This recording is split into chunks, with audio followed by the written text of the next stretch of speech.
Back now with a live picture of the Route 82 bridge, which spans the Cuyahoga National Park. FBI agents say 5 local men tried to blow this bridge up last night, but the explosives they used were fakes supplied by the FBI. The FBI says no one was ever in any real danger. They had an undercover agent working with the suspects. But they say the group wanted to send a message to corporate America and had several plans targeting several locations, all of them foiled. News Channel 5's Chris Flanagan continues our team coverage tonight of this major arrest.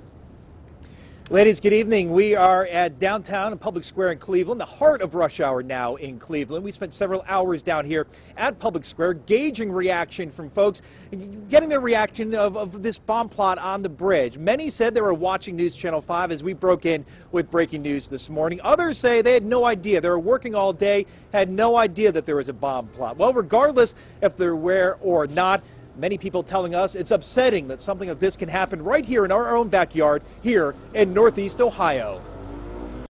It's a little scary, you know.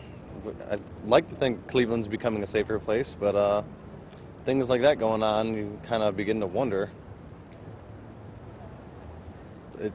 It's kind of shocking, but then again, you know, there are crazy people out there. Cleveland, Brecksville, I was very surprised. I was surprised and I was a little worried.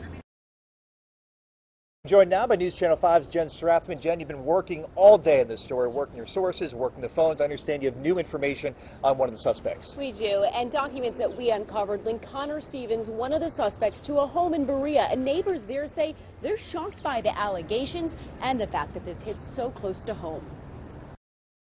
In a sleepy Berea neighborhood just off Bagley, the American flag is displayed on many homes. Well, I'm an American Air Force veteran. I love my country. Yet one street over, documents link this home to an alleged co-conspirator in a plot to blow up bridges, Connor Stevens. I didn't know he lived back here. I had no clue. As a disabled veteran who served overseas, Philip Yeager has harsh words. I think we should execute him without a trial. Someone looked out the window at Stevens' home, but nobody answered the door. According to Berea court records, this is Stevens a few years ago. Connor Stevens, you're here for sentencing. Stevens was sentenced for 3 misdemeanors dealing with alcohol as a minor. Dropped out of school after 10th grade. Defendant drinks alcohol and smokes marijuana. Started as social, now out of boredom. Berea court records show Stevens later violated probation, and there's a warrant out for his arrest in Berea. But tonight, he is in federal custody. And this is really surprised the heck out of me. Facing charges of conspiracy and use of explosive materials. The FBI affidavit alleges Stevens suggested targeting mines, oil wells, and/or the Justice Center, and would be involved in a plot to detonate explosives in the Cuyahoga River in the attempt to sink a cargo ship. I think it's creepy and scary. Again, at this time, these are allegations by the government. I tried to get comment at Stevens' home. The individual there did not come to the door. I left my business card and also called the phone number listed in Berea court records. I have not heard back. On your side, Jen Strathman, News Channel 5. Thank you, Jan. To get more perspective on the terror plot arrests, we bring in former Assistant Director of Cleveland Homeland Security, Richard Deschamps. Thank you very much for being with us today. So it appears, at least on the surface of things, that this group was not particularly well organized and perhaps not very smart. Is it a mistake to think that?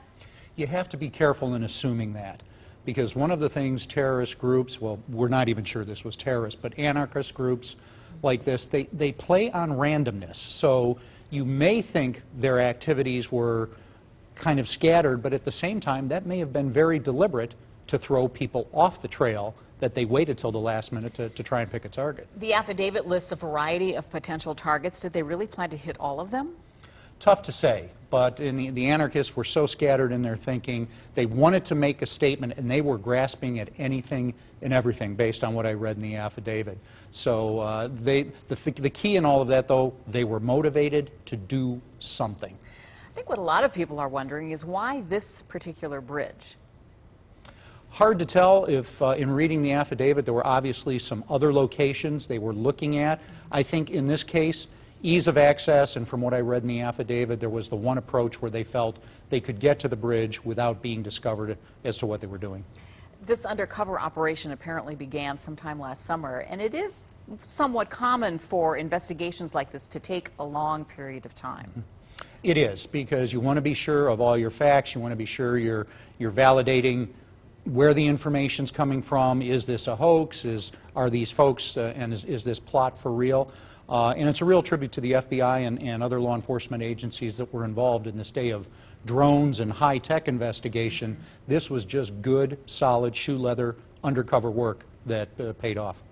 In any case, because of the significance of this day, certainly law enforcement, Homeland Security is on high alert anyway.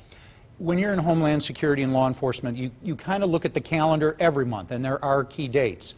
This time of year, specifically the one-year anniversary of bin Laden, May Day celebrations as well, is an area where you're always on alert, but it's kicked up a notch. So we've got these 5 people now in custody.